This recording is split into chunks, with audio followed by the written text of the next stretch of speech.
8번째 시간 행복을 위한 셀프 체크라는 제목으로 하나님의 말씀 함께 나누도록 하겠습니다. 옆에 계신 분들과 한번 인사 한번 할까요? 뜨거운 여름보다 더 뜨거운 하나님의 은혜를 이 시간 누리기를 바랍니다. 이렇게 인사하겠습니다.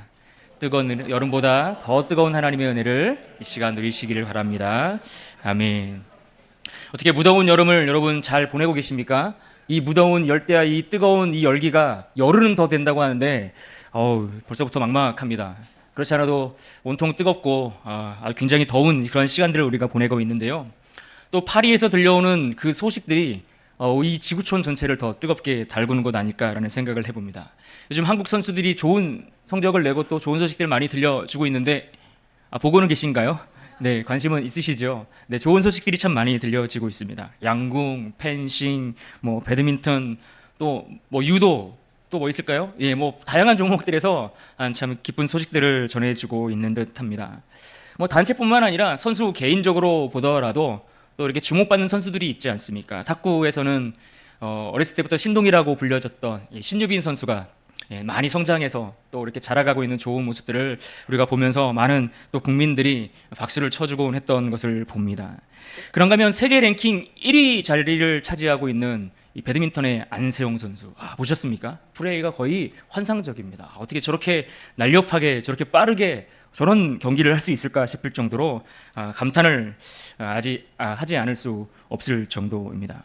그런데 이번에 올림픽이 열리면서 또 세계인들 가운데 주목받는 선수가 있었습니다. 우리가 사격에서 굉장히 좋은 성과를 거두고 있지 않습니까? 금을 벌써 3개나 따고 또 은을 2개나 따고 이런 성적들을 보여주고 있는데 그 중에서도 김예지라는 선수가 이 사격 종목에 출전했는데 지난달 31일에 미국의 CNN에서 세계 신기록을 세운 한국의 올림픽 슈터 사랑에 빠지다 이런 기사의 제목으로 그 선수에 대해서 집중 보도했던 것을 보았습니다.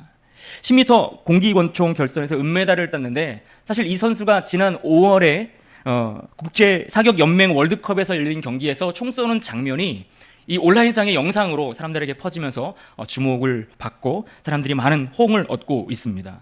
게다가 이 영상을 보고 우리가 잘 아는 테슬라의 CEO 일론 머스크가 그녀를 통해서 했던 이야기가 소셜 미디어를 통해서 했던 이야기가 이 선수를 액션 영화에 출연시키자, 캐스팅해야 된다, 연기가 필요치 않을 정도다 이렇게 감탄의 찬사를 보내면서 더 많은 사람들이 이 선수에 대해서 관심을 갖게 된 것 같습니다.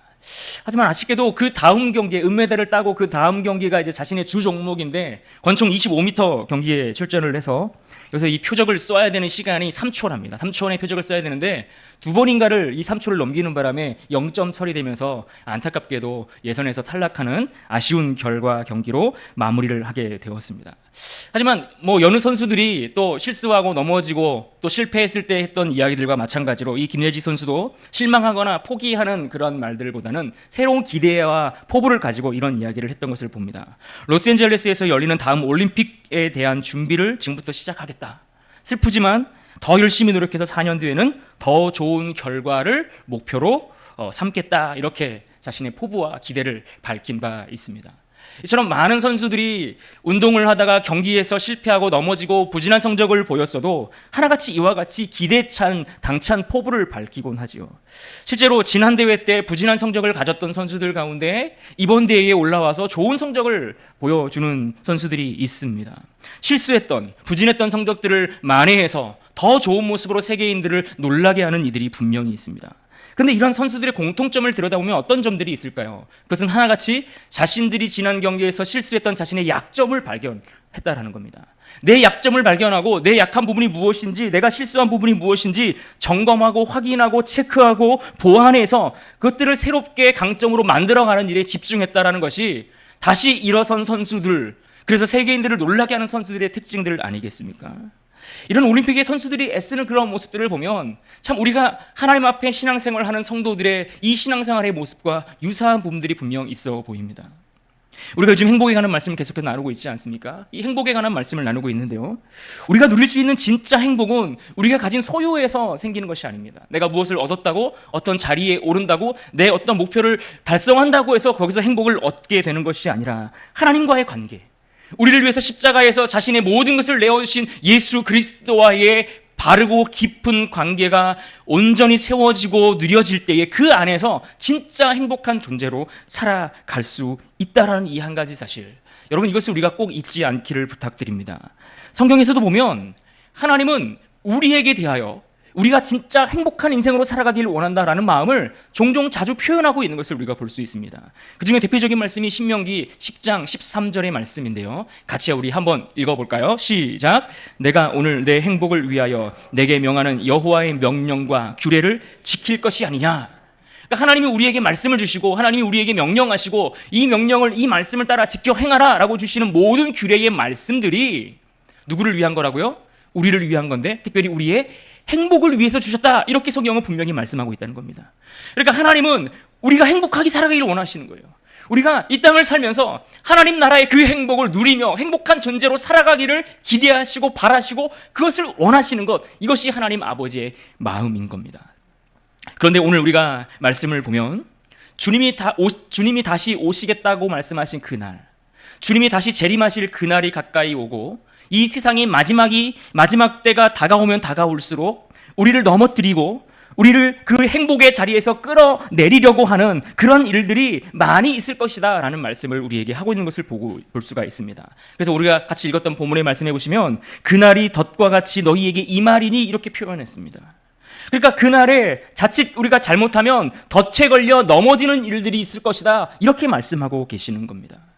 그러면서 서두에 무엇을 말씀하셨는가 하니 스스로 조심하라, 스스로 나를 점검해라, 스스로 나를 체크해봐라. 내 신앙, 내 믿음, 내 삶에 문제가 있는 것은 아닌지, 내가 그 마지막 날에 덫에 걸려 넘어질 위기에 있는 것은 아닌지 나를 점검해 보라고 말씀하고 계시는 것입니다.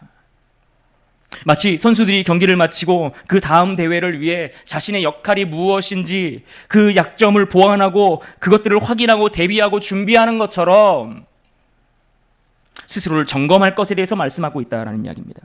오늘 말씀의 배경을 보시면 예수님께서 자신이 지실 십자가의 사역을 앞에 두고 그 십자가의 길을 오르시기 전에 제자들에게 하셨던 말씀입니다.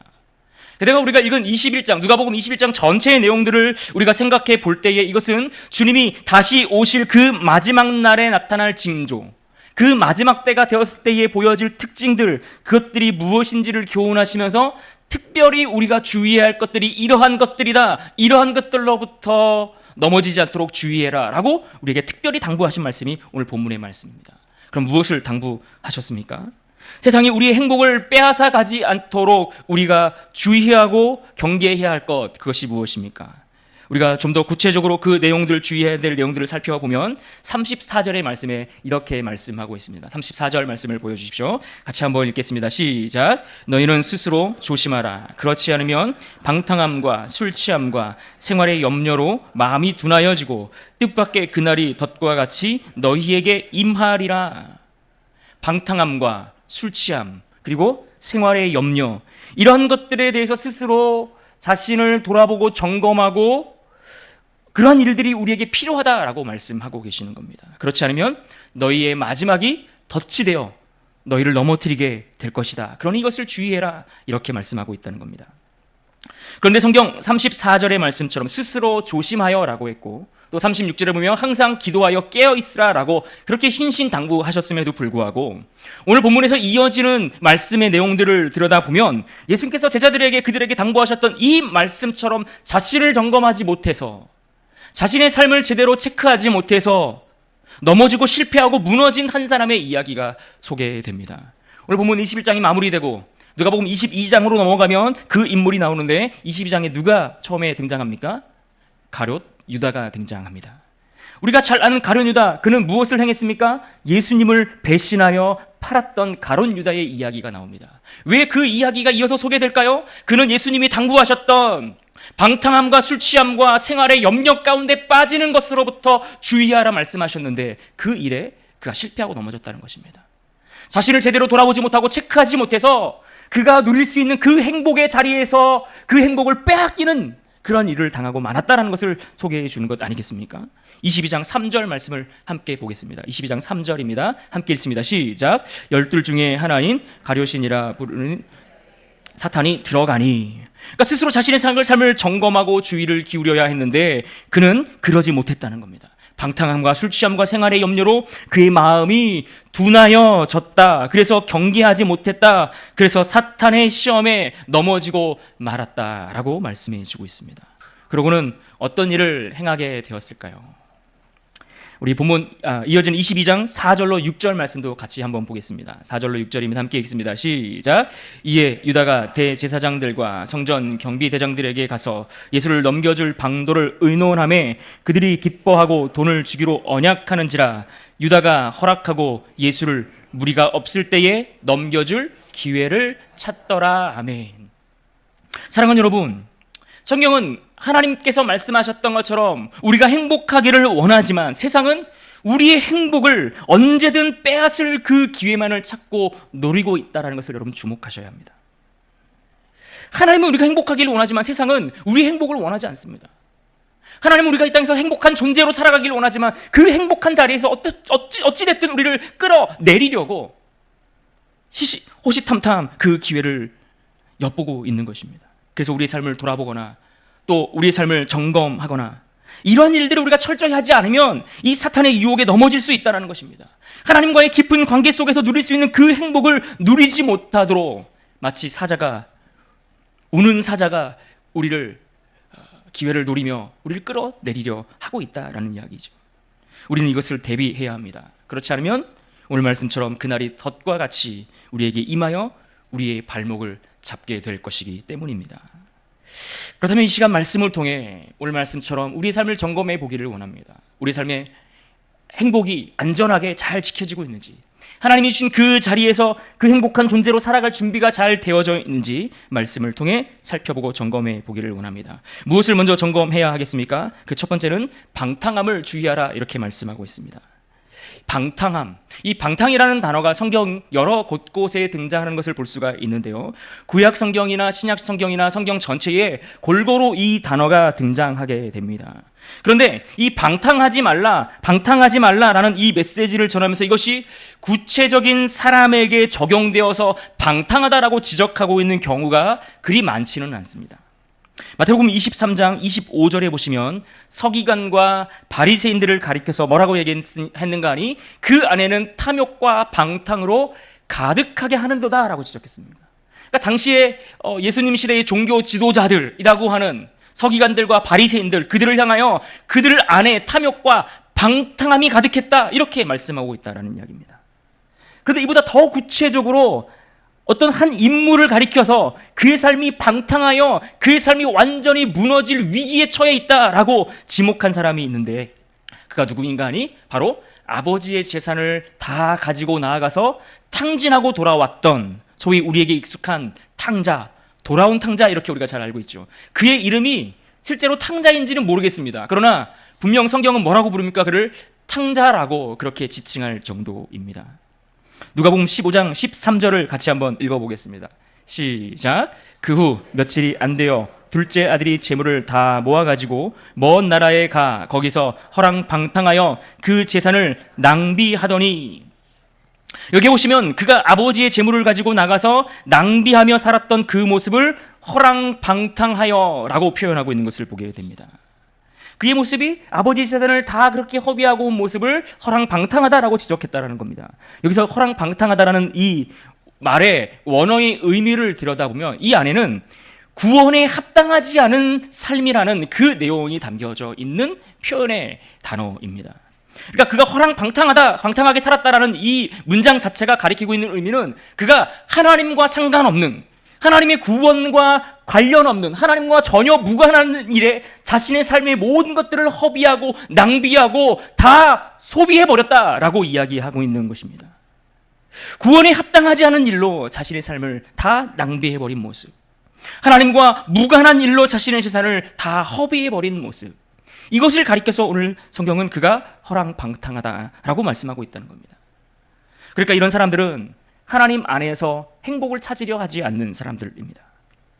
하나님 안에서 행복을 찾지 않고 하나님과 상관없는 일들을 통해 나는 행복한 존재로 살아갈 수 있다라고 믿는 이들이죠. 하나님과 전혀 무관한 일들을 통해 나는 이것을 통해 내가 행복을 얻을 거야, 나는 돈을 많이 벌어서 행복할 거야, 나는 쾌락을 통해 행복한 존재로 살아갈 거야, 나는 명예를 얻어 그것을 통해 나는 행복한 존재로 살아갈 거야 라고 생각하는 사람들이라는 이야기입니다. 그래서 그는 아버지 곁을 떠난 겁니다. 아버지 곁을 떠나면 행복할 수 있으리라 생각했습니다. 아버지 곁에 있는 것보다 아버지 곁을 떠나면 내가 좀 더 자유롭게 내가 원하는 것, 내가 즐거워하는 것, 내가 좋아하는 것들을 따라가다 보면 나는 정말 행복한 존재로 살아갈 거야 라는 기대를 가지고 아버지 곁을 그는 떠나갔습니다.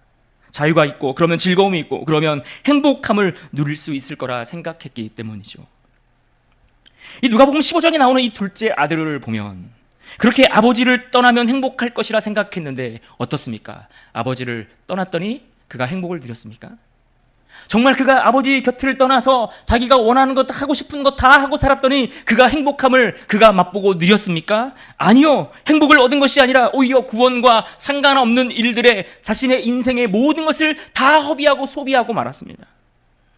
그저 그 인생을 헛된 일에 다 허비하고 마는 그런 결과만을 얻게 되었습니다. 그것이 오늘 말씀대로 해본다면 덫에 걸려서 그가 스스로 헤어나올 수 없는 그 함정 가운데 빠져버린 처지가 되었다라는 이야기입니다. 그런데 사실 우리는 교회 안에 머물러 있다 보니까 이러한 방탕한 삶의 모습과 우리는 별로 상관이 없고 무관하다라고 생각하는 분들이 많이 있을지 모르겠습니다. 하지만 누가복음 15장에 보면 아들이 둘째 아들만 등장하는 것은 아닙니다. 첫째 아들도 등장하죠. 이 둘째 아들과 달리 첫째 아들은 아버지 곁에 머물러 있었지만 그러나 그 아버지 곁에 머물러 있었던 첫째 아들은 아버지 곁에 있음에도 불구하고 아버지와의 깊은 관계 속에서 누릴 수 있는 그 행복을 누리지 못했던 것을 우리는 볼 수가 있습니다. 아니, 아버지 곁에서 누릴 수 있는 그 행복을 위해 아무런 수고도 아무런 열심도 아무런 마음의 그 열림도 없이 그저 그 자리를 지키고만 있었다라는 이야기입니다. 그러니 어찌 보면 우리 대부분은 그 첫째 아들과 같은 모습에 빠져 있는 경우가 훨씬 많을 것입니다. 우리가 교회에 오지 않았습니까? 우리가 교회에 왔고 또 이렇게 예배도 드리고 있지 않습니까? 그러니까 우리가 교회도 다니고 예배를 드리고 있고 그러니 우리는 방탕한 삶과 전혀 무관하다라고 생각할 수 있다라는 이야기입니다. 그러나 어떻습니까? 우리가 교회를 출석하고 예배를 나오고 그렇게 우리가 하나님을 잘 믿고 있다고 생각하지만 정작 아버지 하나님 곁에 있으면서도 그 하나님으로부터 주어지는 행복을 내가 누리지 못하고 있으면 우리는 이 첫째 아들과 별반 다르지 않은 모습이라는 이야기입니다. 겉으로 보면 멀쩡해 보입니다. 겉으로 보면 우리가 어떠한 모습 가운데 있는지 우리 신앙인의 모습들이 다 거기서 거기이고 다 비슷해 보이고 다 좋아 보입니다. 옆에 계신 분들 한 번씩 보십시오. 얼마나 멋있고 얼마나 잘생기고 얼마나 아름답게 생기셨습니까? 진심입니다. 그런데 과연 우리가 우리의 이 겉모습 외에 우리의 속사람이 하나님 아버지 옆에 머물러 있으면서 그분으로부터 주어지는 그 행복을 내가 맛보고 누리고 있는가 하는 겁니다. 그 안에는 하나님 아버지와 어떤 관계도 맺지 못한 채 살아가고 있다면 그것이 오늘 우리의 안타까운 모습 아니겠습니까? 그런데 이 방탕이라는 단어 하나만 놓고 보면 이 단어는 참 재미있는 것이 술 취함이라는 단어와 항상 세트로 묶여서 자주 사용된다는 것을 볼 수가 있습니다. 오늘 말씀에서도 마찬가지인데 특히 신약 성경에 등장하는 단어들 말씀을 찾아보면 상당히 많은 말씀이 방탕함과 술 취함이라는 이 두 가지가 하나의 세트처럼 묶여서 언급되는 것을 볼 수가 있습니다. 한번 찾아볼까요? 오늘 말씀 누가복음 21장 34절에 보면 방탕함과 술 취함이라고 이렇게 표현했고요.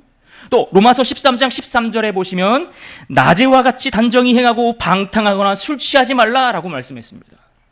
또 갈라디아서 5장 21절도 볼까요? 여기에는 투기와 술 취함과 방탕함과 또 에베소서 5장 18절에 술 취하지 말라 이는 방탕한 것이니 마지막 베드로전서 4장 3절 너희가 음란과 정욕과 술 취함과 방탕과 이처럼 이 방탕한 삶을 술 취함과 함께 묶어서 말씀하고 있다는 거예요.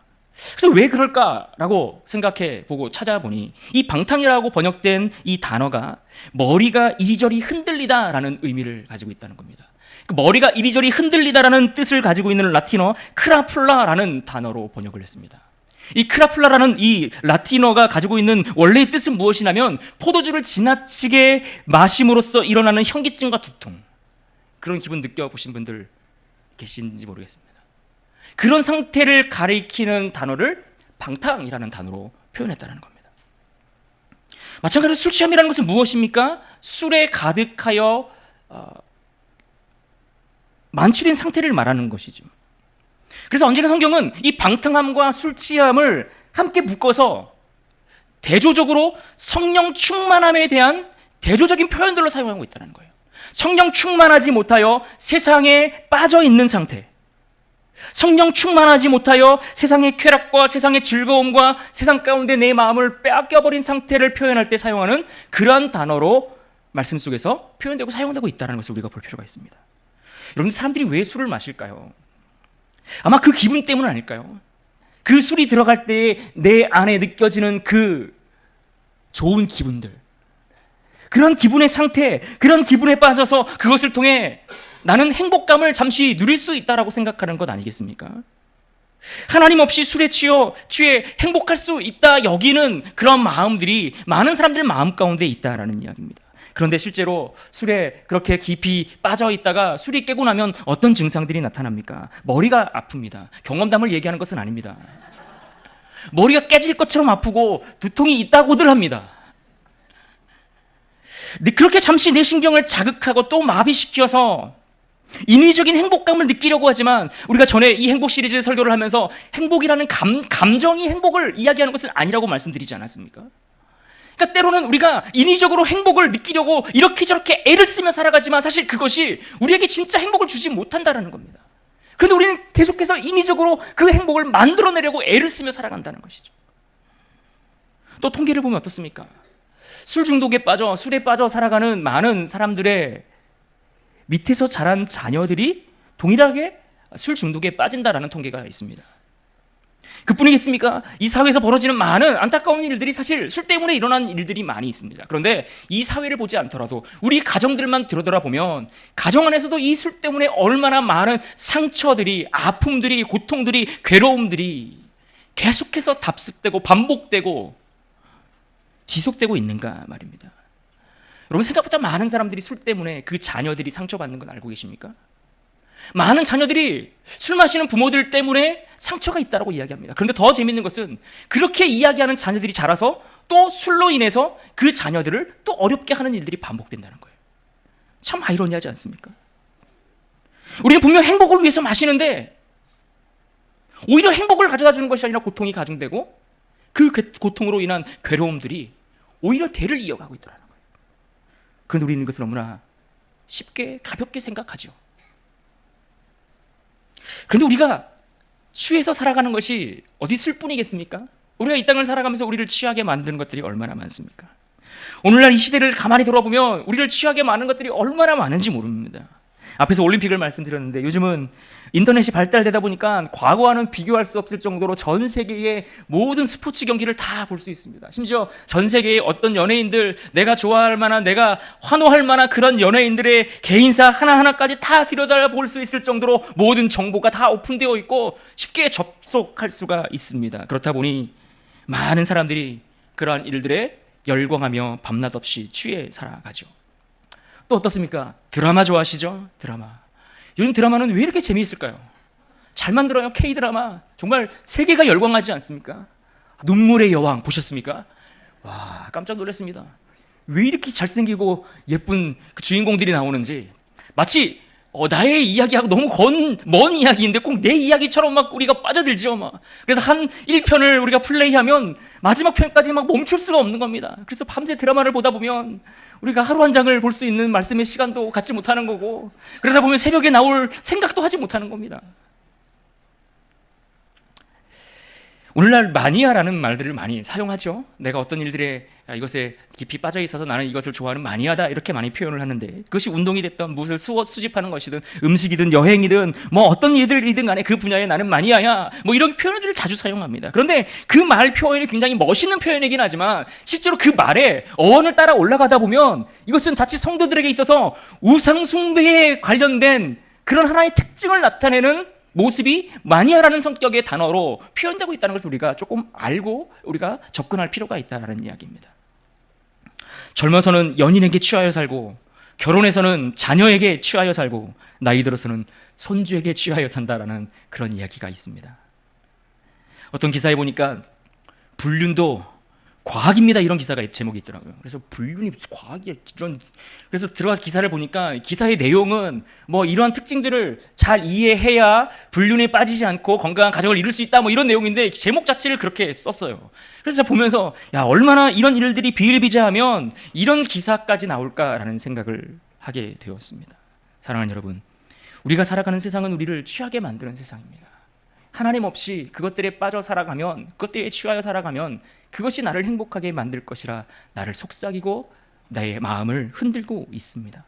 그러나 성도 여러분, 하나님과 무관한 것에서 행복을 찾으려 하지 않기를 부탁드립니다. 세상에 취하여 행복을 얻으려 할 것이 아니라 하나님께 취하여 성령으로 충만한 인생으로 살아갈 수 있기를 주님의 이름으로 축복합니다. 오늘 말씀 속에서 한 가지를 더 점검해 봐야 하는데 그것은 바로 생활의 염려입니다. 생활의 염려라고 했습니다. 생활의 염려. 여러분 어떤 것들이 여러분 삶의 염려로 찾아오곤 합니까? 여기서 말하는 생활의 염려라는 이 단어를 보면 여러 가지 생각들로 우리의 마음이 나뉘어져 버린 겁니다. 그래서 그 안에 나뉘어진 그 마음 가운데 근심과 걱정이 가득 채워져 있어서 우리가 올바른 방향으로 가지 못하도록 우리를 다른 방향으로 이끌어가는 것, 이것을 오늘 성경에서 생활의 염려, 옛날 개역 한글에는 세상의 염려라고 표현을 다 번역을 했는데 이것을 이야기를 하는 겁니다. 우리의 마음이 근심과 걱정으로 가득 차서 우리의 마음이 나뉘어 버렸어요. 그래서 하나님께 집중되어야 될 그 마음이 하나님께로 가지 못하도록 다른 방향으로 우리를 자꾸만 그 근심과 걱정이 우리를 끌고 가는 겁니다. 당겨가는 거예요. 세상으로 우리의 마음을 끌고 가는 거예요. 하나님께 나아가지 못하도록, 그 행복의 자리에 머물러 있지 못하도록 우리를 자꾸만 끌어당기는 것이죠. 그것이 세상의 염려, 생활의 염려입니다. 그래서 이 세상의 염려와 근심에 가득해서 우리가 이 땅을 살면서 주님이 다시 오실 그날을 예비하고 준비해야 되는데 그렇지 못한 존재로 살아가는 겁니다. 오늘 말씀이 예수님께서 십자가에 오르시기 전에, 십자가의 길을 가기 전에 하셨던 말씀이라고 말씀드렸습니다. 그러면서 마지막 날 주님이 다시 오실 그날에 이러한 일들이 있고 이러한 일들을 우리가 대비하며 이러한 것들을 주의해야 한다라고 말씀하시고 있다라고 말씀드렸습니다. 그러니까 이런 말씀의 그런 동기와 그런 배경들을 생각해 볼 때에 이 생활의 염려라는 이 말씀은 무엇입니까? 우리의 마음이 세상의 염려와 근심으로 가득 차면 다시 오실 주님을 예비하고 준비할 수 있는 그러한 상태로 살아가지 못하게 된다라는 것을 이야기하는 것이죠. 오늘 밤 여러분들은 주님이 오시면 그 주님을 맞이할 준비가 되어 있습니까?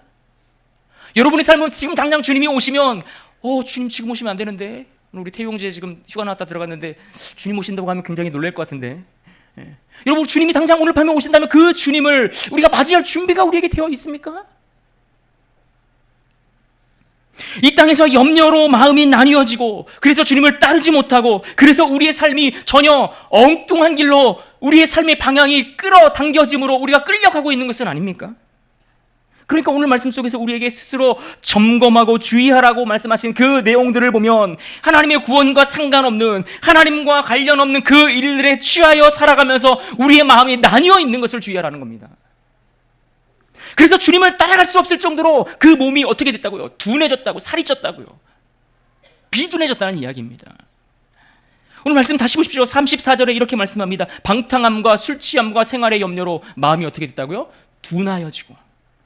그러니까 마음이 둔해지니까 우리 영혼의 마음이, 우리 영혼 깊은 곳에 그 중심이 둔하여지고, 이 둔하여졌다는 표현이 긍정적인 표현입니까? 아니요, 부정적인 표현으로 사용했잖아요. 그러니까 이 둔하여지니까 어떻습니까? 사단이 내 앞에 덫을 놓았는데 그 덫을 피할 수가 없는 거예요. 그래서 그 사단의 덫에 우리 그 올무에 걸려 넘어질 수밖에 없게 되어진다라는 이야기입니다. 그래서 결국 내가 서 있어야 될 그 자리에 서 있지 못하고 내가 누려야 될 그 행복을 빼앗겨서 불행한 존재로 절망과 낙심 가운데 이 세상을 살아갈 수밖에 없다는 것 아니겠습니까? 오늘 이 말씀이 예수님께서 스스로 누구에게 전하신 말씀입니까? 스스로 하나님을 믿고 있다라고 생각했던 유대인들, 그리고 또 예수님을 따르고 있는 그 제자들을 향하여 주신 말씀이라는 사실에 우리가 주목하셔야 합니다. 그러니까 나와 상관없는, 교회를 다니고 있는 우리와 상관없는 이들에게 방탕과 술 취함과 생활의 염려 가운데 빠지지 말라, 주의하라 말씀하신 것이 아니라 하나님을 믿는다고 이야기하는, 교회를 다니고 주님을 따르고 예배를 드리고 신앙생활 열심히 하고 있는 우리를 향하여 경계하라 말씀하신 말씀이라는 거예요. 얼마나 많은 신앙의 훌륭한 선조들 가운데서 스스로 조심하지 못하여 넘어진 경우들을 많이 보게 됩니까? 노아는 홍수 이전에 당대의 의인이라고 표현했습니다. 그런데 홍수가 끝난 이후에 보면 그가 포도주에 취하여 옷을 벗는 실수로 심지어 자녀를 저주하기까지 이르게 되지 않습니까? 아브라함의 조카 롯도, 그는 분명 의로운 사람이라고 성경이 표현했는데 그가 타락한 소돔성에 그 마음이 물들어 그 마음이 세상 가운데 취하여 살아가다 보니까 그가 나중에 어떤 죄를 범합니까? 자신의 딸들과 동침하는 안타까운 일들을 벌이게 됩니다. 오늘날도 보십시오. 얼마나 많은 믿음의 사람들이 넘어지는 소식들이 들려옵니까? 얼마나 교계의 많은 지도자들조차 넘어지고 무너지는 모습들을 이 시대에 우리가 보며 살아가고 있습니까? 얼마나 많은 교회들이 세상에 취하여 무너지고 넘어지고 쪼개어지는 일들을 우리가 목격하며 살아가고 있습니까? 우린 정말 안타까운 시대를 살아가고 있습니다.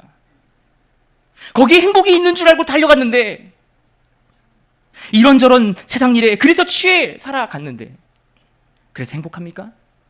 많은 사람들이 행복하지 못합니다. 나는 행복하지 않다라고 이야기합니다. 나는 불행하다라고 이야기합니다. 하나님을 믿으면서도 하나님을 예배하면서도 나는 행복한 존재라는 사실을 알지 못하고 누리지 못하고 살아가고 있다는 겁니다. 여러분 어떻습니까? 행복하십니까? 여러분이 누리는 그 행복은 세상이 빼앗아갈 수 없을 정도로 안전하게 잘 지키고 붙들고 있습니까? 행복은 하나님과의 관계 속에서 나오는 것입니다. 행복은 세상에서 나오지 않습니다. 행복은 하나님과의 깊은 관계, 하나님이 주시는 그 사랑의 진리를 깨달아 알 때에 하나님으로부터 주어지는 그 존재로서의 행복, 그것을 우리가 누리며 살아가게 되는 것입니다.